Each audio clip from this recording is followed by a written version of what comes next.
Liturgia do dia 4 de julho de 2023, terça-feira da 13ª semana do Tempo Comum.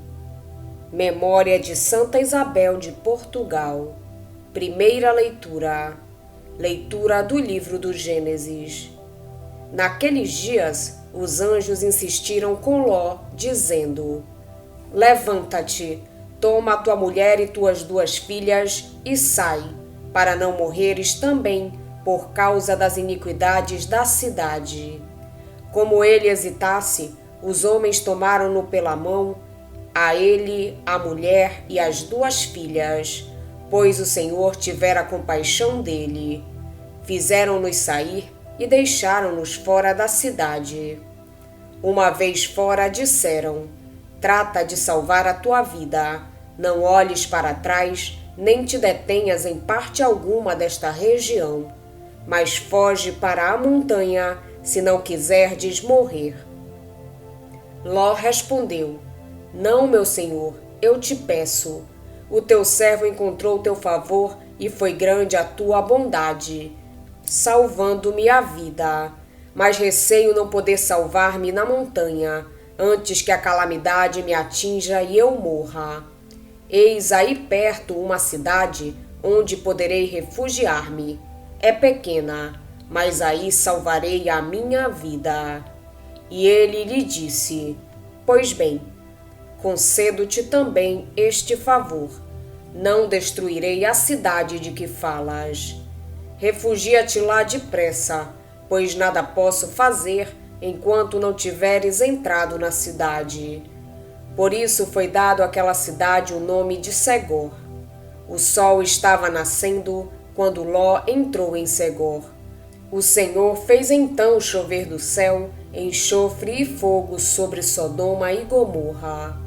Destruiu as cidades e toda a região, todos os habitantes das cidades e até a vegetação do solo. Ora, a mulher de Ló olhou para trás e tornou-se uma estátua de sal. Abraão levantou-se bem cedo e foi até o lugar onde antes tinha estado com o Senhor. Olhando para Sodoma e Gomorra e para toda a região, viu levantar-se da terra uma densa fumaça, como a fumaça de uma fornalha. Mas ao destruir as cidades da região, Deus lembrou-se de Abraão e salvou Ló da catástrofe que arrasou as cidades onde Ló havia morado. Palavra do Senhor. Graças a Deus. Salmo responsorial é o de número 25. Tenho sempre vosso amor ante meus olhos. Provai-me, ó Senhor, e examinai-me, sondai meu coração e o meu íntimo, pois tenho sempre vosso amor ante meus olhos, vossa verdade escolhi por meu caminho. Tenho sempre vosso amor ante meus olhos. Não junteis a minha alma a dos malvados, nem minha vida a dos homens sanguinários. Eles têm as suas mãos cheias de crime, sua direita está repleta de suborno. Tenho sempre vosso amor ante meus olhos. Eu, porém, vou caminhando na inocência. Libertai-me, ó Senhor, tende piedade. Está firme o meu pé na estrada certa. Ao Senhor eu bendirei nas assembleias. Tenho sempre vosso amor ante meus olhos. Evangelho de Jesus Cristo, segundo São Mateus. Naquele tempo, Jesus entrou na barca e seus discípulos o acompanharam. E eis que houve uma grande tempestade no mar, de modo que a barca estava sendo coberta pelas ondas. Jesus, porém, dormia. Os discípulos aproximaram-se e o acordaram, dizendo: Senhor, salva-nos, pois estamos perecendo. Jesus respondeu: Por que tendes tanto medo, homens fracos na fé?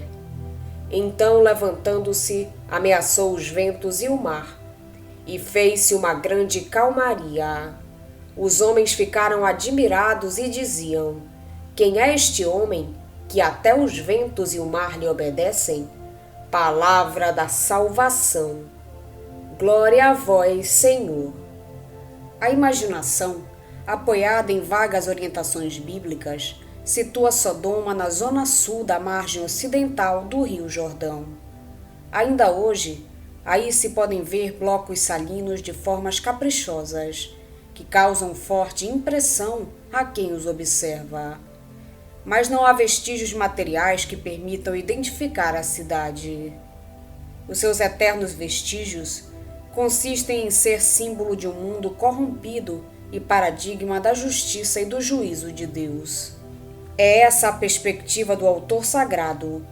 Sodoma e a sua terrível destruição realçam o contraste entre a hospitalidade de Abraão e a falta de hospitalidade dos seus habitantes.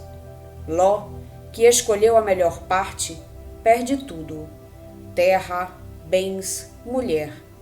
A sua posteridade nascerá de incesto com as filhas.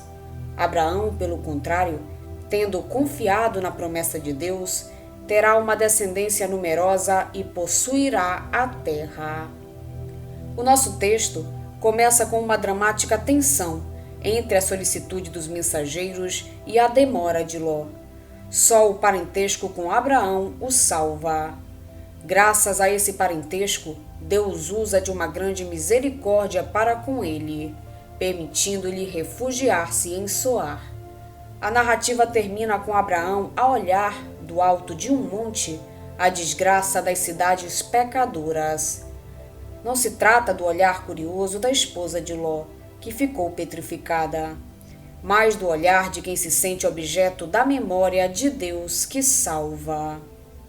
Com relação ao Evangelho, de modo muito estilizado, Mateus refere o episódio da tempestade acalmada. O propósito de Mateus não é tratar o acontecimento em si, mas indicar o seu significado. A igreja é uma barca em tormenta, onde está Jesus e os discípulos. Os discípulos seguiram-no, diz-nos o texto. Esta palavra traduz para Mateus o aspecto essencial do discipulado: seguir Jesus. De fato, o verbo seguir é utilizado unicamente quando se trata de Jesus. Indica a união do discípulo com o Jesus da história, a participação na sua vida, a entrada no reino através da pertença a Cristo, pela obediência e pela confiança. Dizer a Jesus: desperta, Senhor, porque dormes, e Senhor, salva-nos que perecemos, significa reencontrar-se como crentes, como fiéis, como discípulos, e encontrar Jesus como Senhor e Cristo. Na sua presença não há tempestade, não há paixão, não há morte que resistam. A sua autoridade e o seu poder restauram a ordem da graça. Os discípulos nem sempre correspondem com fé e confiança ao senhorio de Jesus. O sono de Jesus representa o drama da morte do Filho do Homem, que desafia a igreja à fé e a serena confiança no Pai como aquele que se fez obediente até a morte, e morte de cruz. A leitura do livro do Gênesis apresenta-nos o cuidado de Deus em salvar Ló da catástrofe das cidades pecadoras. Impressiona-nos tal cuidado. O texto insiste em sublinhá-lo. Ao amanhecer, os mensageiros insistiram com Ló, dizendo-lhe: ergue-te, foge com a tua mulher e as tuas 2 filhas que estão aqui, a fim de não morreres também tu no castigo da cidade. Ló não revelava pressa, adiava a decisão de partir. Queria permanecer na sua casa, no seu ambiente. Talvez esperasse para ver, e se o perigo se tornasse iminente, então partir. Mas os mensageiros tomam-no pela mão e conduzem-no para fora da cidade. Depois insistem mais uma vez: escapa-te se quiseres conservar a tua vida. Não olhes para trás, nem te detenhas em parte alguma do vale. Foge para o monte, ao contrário morrerás. Mas Ló continua a protelar a partida, e atreve-se a pedir para não ir para muito longe. Há aqui perto uma cidade no qual obterei refúgio. É muito pequena. Permite que eu vá para lá. O Senhor faz tudo para nos salvar. Mas nós, muitas vezes, somos reticentes, desinteressados. Não nos damos conta dos perigos que corremos. Teimamos em permanecer nos nossos hábitos e rotinas. Estamos apegados aos nossos bens, às circunstâncias comuns da nossa vida. Deus convida-nos a tomar caminhos seguros, honestos, e nós preferimos atalhos obscuros, ambíguos. Não queremos renunciar decididamente às situações perigosas, mas Deus é perseverante e insiste. Temos sorte com um Pai tão cuidadoso que conhece os perigos muito melhor do que nós e nos convida a escutá-lo, a avançar, para atingirmos a vida em plenitude. O Evangelho apresenta-nos uma situação diferente. Os apóstolos estão em alto mar, na barca com Jesus. Levantou-se então no mar uma tempestade tão violenta. Quando se está numa barca e se levanta uma tempestade, não há alternativas. Há que enfrentar decididamente o perigo, pois não é possível fugir. Os apóstolos não encontraram outra solução senão rezar. Jesus dormia. Por isso, aproximando-se dele, os discípulos despertaram-no, dizendo-lhe: Senhor, salva-nos que perecemos. Jesus, levantando-se, falou imperiosamente aos ventos e ao mar, e sobreveio uma grande calma. A oração dos apóstolos, mais do que fé, manifestava medo. Por isso Jesus repreende-os. Por que temeis, homens de pouca fé? Quem embarcou com Jesus não deve ter medo. O mais importante é mesmo ter embarcado com ele. Ainda que o Senhor pareça dormir, não nos abandona. Isso não significa que tenhamos sempre uma vida tranquila, sem problemas, sem dificuldades, mas estamos certos da sua ajuda e da sua vitória final. Tanto a primeira leitura como o Evangelho nos garantem que o mais importante é estarmos unidos a Deus no amor. Essa união pressupõe o desapego de muitas coisas secundárias. Só os que são capazes de se desapegar do que é secundário podem salvar-se, podem chegar à vitória. Em tudo isso, escreve Paulo, saímos mais do que vencedores, graças àquele que nos amou. E continua o apóstolo: estou convencido de que nem a morte, nem a vida, nem os anjos, nem os principados, nem o presente, nem o futuro, nem as potestades, nem a altura, nem o abismo, nem qualquer outra criatura poderá separar-nos do amor de Deus que está em Cristo Jesus, Senhor nosso. Hoje a Igreja faz memória a Santa Isabel de Portugal. Filha dos reis de Aragão, nasceu em 1271. Ainda muito jovem, foi dada em casamento ao rei de Portugal, com quem teve 2 filhos. Dedicou-se de modo particular à oração e às obras de misericórdia, e suportou muitas tristezas e dificuldades com grande fortaleza de ânimo. Depois da morte do marido, distribuiu os bens entre os pobres e tomou o hábito da Ordem Terceira de São Francisco. Morreu em 1336, quando intermediava um acordo de paz entre seu filho e seu genro. Diz o evangelista: bem-aventurados os que promovem a paz, porque serão chamados filhos de Deus. De fato, as virtudes cristãs florescem naquele que vive a concórdia da paz cristã, e só merecem o nome de filhos de Deus aqueles que promovem a paz. É a paz, caríssimos, que liberta o homem da sua condição de escravo e lhe dá um nome nobre, que muda a sua condição perante Deus, transformando-o de servo em filho, de escravo em homem livre.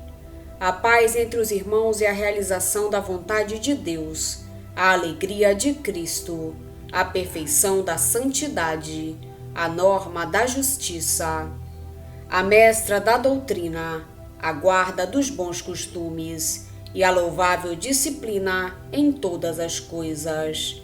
A paz é a recomendação das nossas orações, o caminho mais fácil e eficaz para as nossas súplicas, a realização perfeita de todos os nossos desejos. A paz é a mãe do amor, o vínculo da concórdia e o claro indício da pureza de coração, capaz de pedir a Deus tudo o que quer. Pede tudo quanto quer e recebe tudo o que pede. Do sermão atribuído a São Pedro Crisólogo, bispo. Vamos pedir a Deus que nos auxilie no dia de hoje para que possamos permanecer na sua santa vontade. Pedimos também a intercessão da Virgem Maria, de Santa Isabel de Portugal e todos os anjos e santos de Deus. Pai nosso que estais nos céus, santificado seja o vosso nome. Venha a nós o vosso reino, seja feita a vossa vontade, assim na terra como no céu. O pão nosso de cada dia nos dai hoje. Perdoai-nos as nossas ofensas, assim como nós perdoamos a quem nos tem ofendido. E não nos deixeis cair em tentação, mas livrai-nos do mal. Amém. Oração.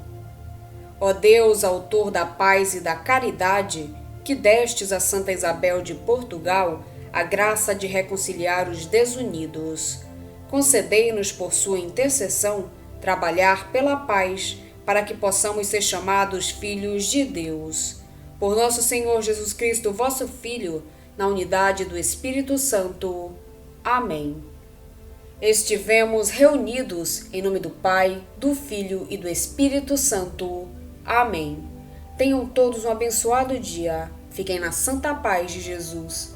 Se inscrevam no canal, deixem seu like e compartilhem essa mensagem com seus amigos. Um grande abraço e até o próximo vídeo.